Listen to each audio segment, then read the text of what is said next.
오늘의 말씀은 요한계시록 4장 2절의 말씀. 제가 가진 성경 신약 402페이지에 기록되어져 있습니다. 요한계시록 4장 2절의 말씀. 제가 받들어 봉독합니다. 내가 곧 성령에 감동되었더니 보라, 하늘에 보좌를 베풀었고 그 보좌 위에 앉으신 이가 있는데. 아멘. 오늘 말씀의 제목은 주님을 찬양이라는 말씀의 제목으로 여러분과 함께 이야기를 나누고자 합니다. 여러분 혹시 찬양 좋아하십니까? 예, 저도 찬양 무척 좋아하고 여러분들도 찬양을 좋아할 거라고 믿습니다. 옛날에 함께 모여서 같이 뜨겁게 찬양하고 기쁘게 뛰며 같이 찬양을 하면서 뜨거운 눈물을 흘렸던 기억들 한 번쯤은 있으실 겁니다.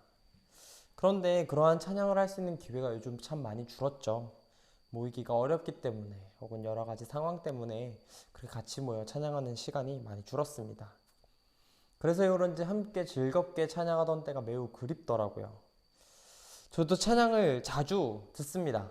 듣는 편인데 특히 요즘 들어서 추천을 받아 듣는 찬양 중에 너무 좋아하는 찬양이 하나 있어요. 바로 위러브의 제가 걷고 있는 계절은 이라는 찬양입니다.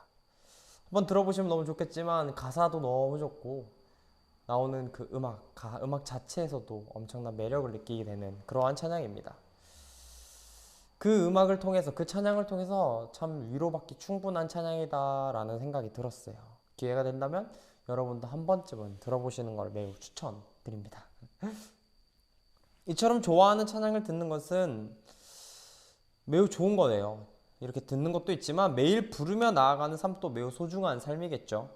하나님과 함께 영원한 나라에서 찬양하는 것도 매우 중요하지만 오늘날 우리가 주님을 찬양할 수 있다는 것 그 자체 하나만으로도 매우 좋은 기회이자 우리에게는 매우 중요한 것이라고 할 수 있죠. 우리는 찬양을 통해서 복음에 대한 확신을 얻게 됩니다. 감리교회 창시자인 존 웨슬리가 말씀을 전하는 이 말씀의 영향력, 파급력은 1마일을 간다면 그 찰스 웨슬리가 찬송을 부르게 됐을 때 이 찰스 웨슬리의 찬송은 2마일을 간다고 한 것처럼 이 찬송의 능력은 매우 더 크게 다가올 수 있습니다. 우리의 삶을 변화시키기에는 매우 충분한 조건을 가지고 있는 중요한 요소로서의 하나의 자리를 매김하고 있는 것이 바로 찬송이라는 것이죠. 사도 바울은 찬양이 하나님 경배의 핵심이라고 말하고 있습니다.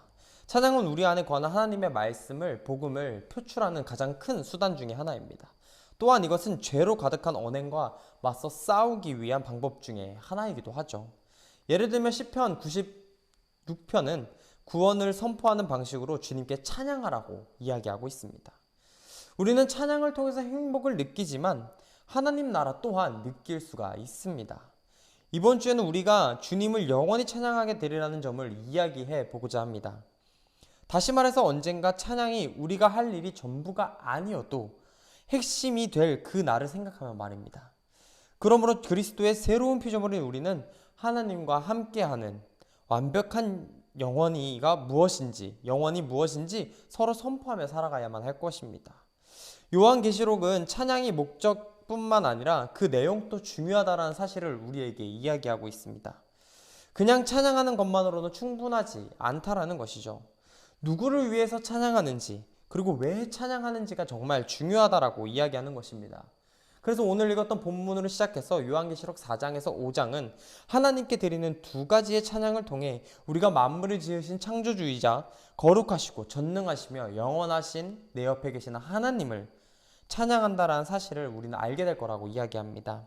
또한 우리는 자기 피로 사람을 구원하시고 영원히 다스리시는 주님을 찬양할 이유를 찾게 되겠죠.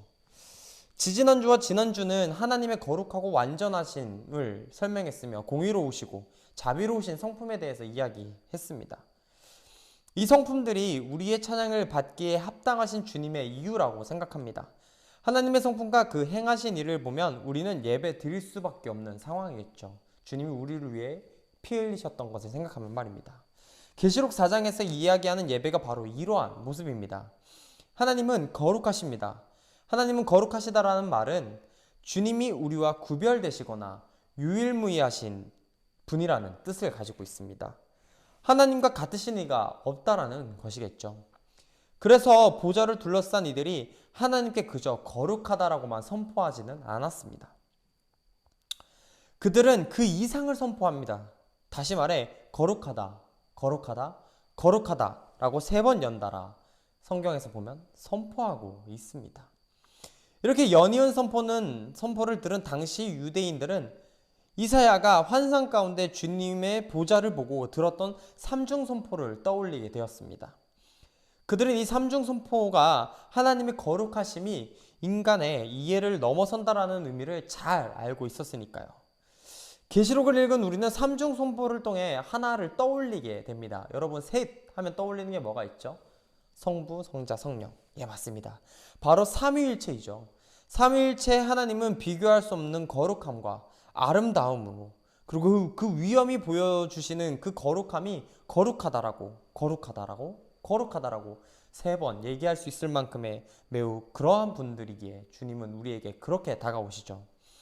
하나님은 전능하십니다. 무한한 능력은 창조주가 피조물을 구별되게 하는 한 가지의 증거입니다.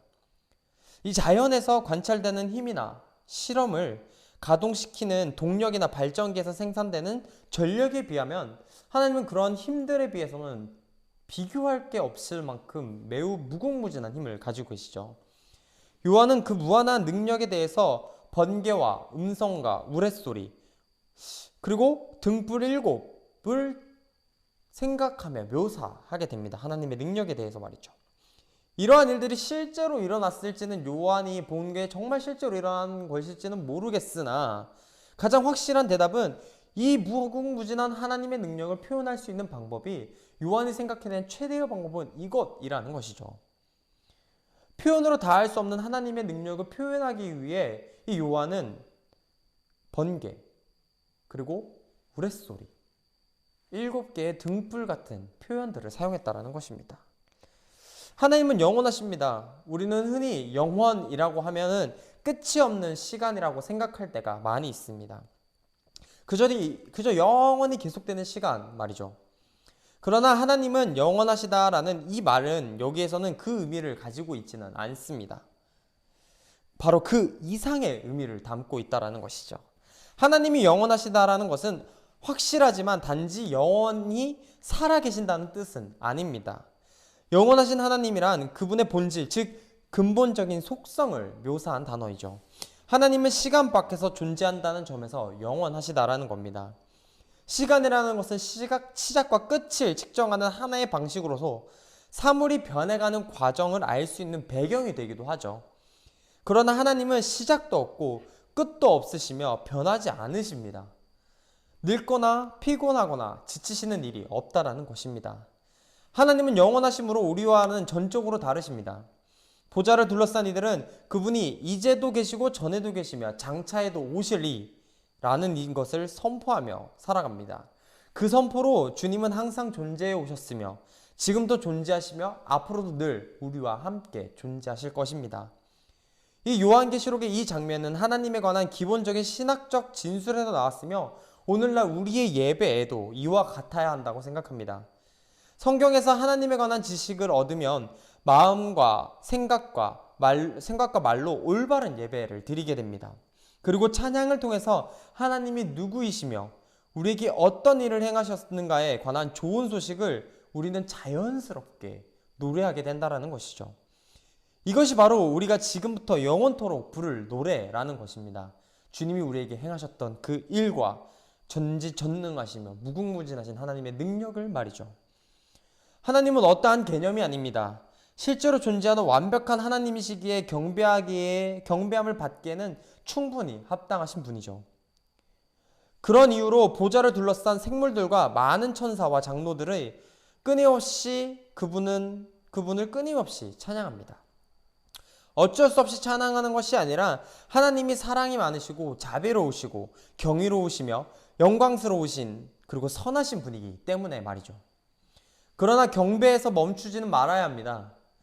하나님의 사랑이 창조와 구원으로 우리에게 흘러 넘쳤던 것처럼 하나님을 향한 우리 사랑이 복음이 선포되어 모든 이들에게도 전해져야 한다는 것입니다. 하나님께 사로잡혀서 우리가 가진 모든 것을 투자해 사람들을 하나로 모을 수밖에 없는 부담감이 생기기를 여러분 바랍니다. 가져야 돼요. 왜냐? 주님은 우리의 생명 위에 십자가에 달려 돌아가셨고 이 땅에 하나님은 세상에 자신의 아들을 내어주시며 우리를 사랑하셨기 때문입니다. 우리 왕께서 영원히 다스릴 것이며 주의 이름을 고백하고 주의 복음을 믿는 사람들은 주님과 함께 영원히 하나님과 함께 영원히 찬양하며 기쁨으로 넘칠 것입니다. 그것이 우리가 죽고 하나님을 만나는 그 시간이냐? 아닙니다. 우리에게는 바로 그 소망과 그 소명이 바로 이 시간, 우리가 섬기고 있는 이 자리에 필요하다라는 것이죠.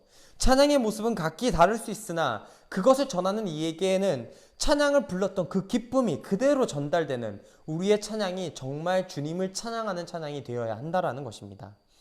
이 요한계시록 4장에서 5장은 하나님께 드리는 놀라운 경배의 두 가지의 의미를 보여줍니다. 한편으로는 신비롭고 혼란스러우며 또 한편으로는 강렬하고 분명한 이미지들입니다. 하나님은 그 행하신 일과 위대하신 존재로 말미암아 경배받기에 합당하십니다.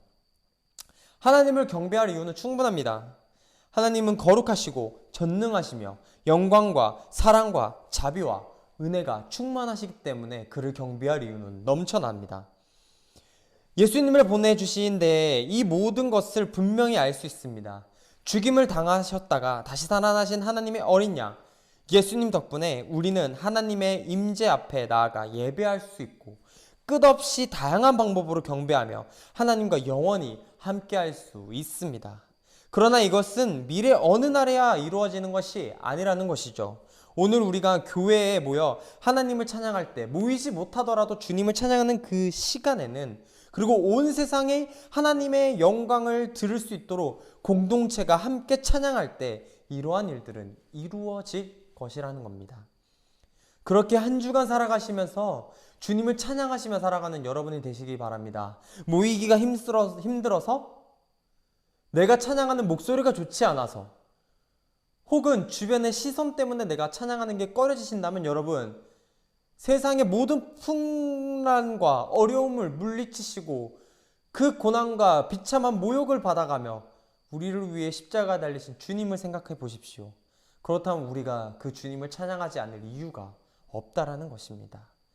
내가 받고 있는 핍박과 고난을 주님과 함께 이겨내시고 그렇기에 선한 영향력을 이웃들에게 발현해 나가고 살아가시는 여러분이 되셔서 한 주간 주님의 빛과 소금의 역할을 감당하시는 귀한 그리스도의 백성이 되시기를 간절히 바라고 기도하겠습니다. 다 같이 주기도문으로 예배를 마칩니다. 하늘에 계신 우리 아버지여, 이름이 거룩히 여김을 받으시오며 나라가 임하옵시며 뜻이 하늘에서 이루어진 것 같이 땅에서도 이루어지이다.